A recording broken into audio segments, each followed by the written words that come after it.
नमस्कार साथियों, concept study में आप सभी का स्वागत है। दोस्तों, मैं आज आप सभी को एक इंटरेस्टिंग टॉपिक के बारे में बताने जा रहा हूं। जैसा कि आप सभी देख रहे हैं कि टॉपिक में है 6 माह तक लगातार दिन। आप सभी सोचते होंगे 6 माह तक लगातार दिन, ये कैसे संभव। दूसरा टॉपिक है ग्रीष्म काल में 25 दिसंबर को क्रिसमस का पर्व। इस टॉपिक को देख के आप सभी सोचते होंगे कि क्या यह संभव है। तो चलिए, टॉपिक के बारे में बताने से पहले अगर चैनल पर आप सभी नए हैं तो चैनल को लाइक, सब्सक्राइब एंड शेयर करें। चलिए, अब हम सभी अपने समय को बिना बर्बाद किए हुए टॉपिक को की ओर ध्यान देते हैं। दोस्तों, टॉपिक है क्यों होता है 6 माह तक लगातार दिन। दूसरा है कहाँ होता है ग्रीष्म काल में क्रिसमस का पर्व। तो चलिए हम सभी टॉपिक की ओर बढ़ते हैं। देखिए दोस्तों, 6 माह तक लगातार दिन कहाँ होता है और क्यों होता है। जैसा कि हम सभी जानते हैं कि 21 जून को सबसे बड़ा दिन और सबसे छोटी रात होती है, और ठीक उसके विपरीत जैसे 22 दिसंबर को सबसे बड़ा रात और सबसे छोटा दिन होता है। तो 21 जून को उत्तरी अयनात कहते हैं और 22 दिसंबर को दक्षिण अयनात कहते हैं।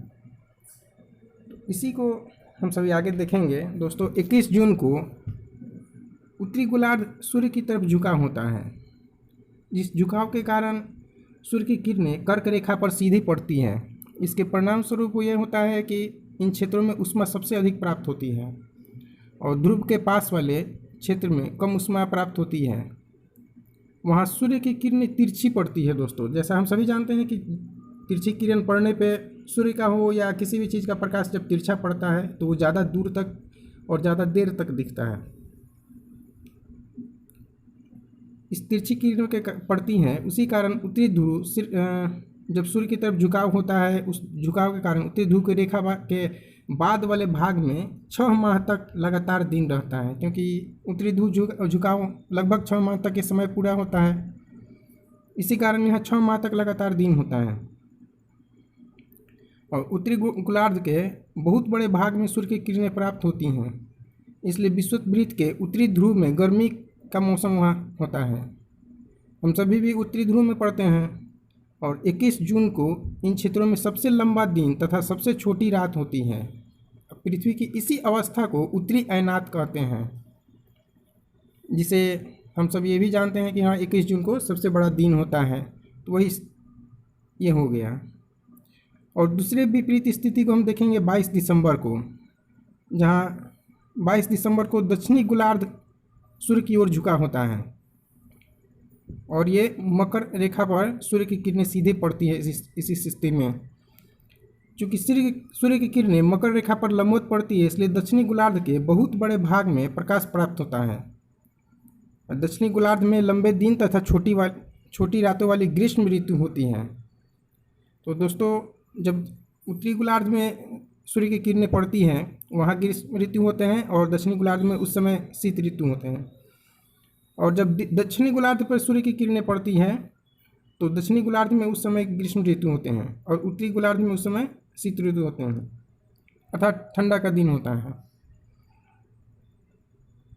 पृथ्वी की इस अवस्था को दक्षिणी अयनात कहते हैं, 22 दिसंबर वाली स्थिति को। और उस समय दक्षिणी गोलार्ध सूर्य की किरणें पड़ने के कारण उस समय भी ऐसा ही स्थिति होता है, ज़्यादा सूर्य का प्रकाश ज़्यादा समय तक पड़ रहा है। और ऑस्ट्रेलिया जो है वो दक्षिणी गोलार्ध में पड़ता है, इसी कारण उस समय ऑस्ट्रेलिया में ग्रीष्म ऋतु होता है और क्रिसमस का पर्व ग्रीष्म ऋतु में ऑस्ट्रेलिया में ही मनाया जाता है।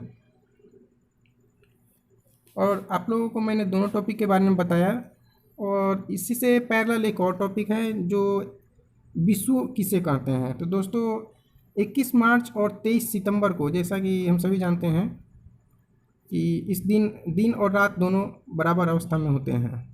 सूर्य की किरणें विषुववृत्त पर सीधी पड़ती हैं।